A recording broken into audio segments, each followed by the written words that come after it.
Can you have natural born managers or do they have to be trained?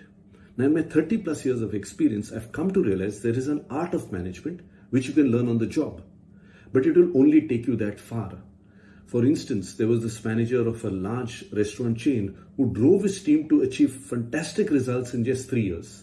But at the end of those 3 years, he had lost more than half of his team because they had burnt out and they quit.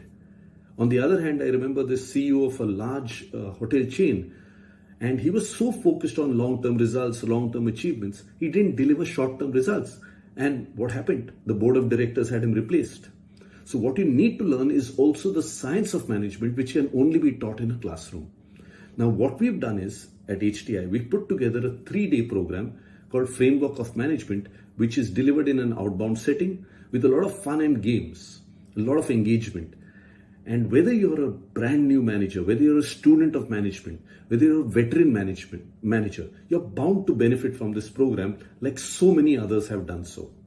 So do join us for this 3-day program called Framework of Management. God bless. Keep learning, growing, rocking, and don't forget to roar.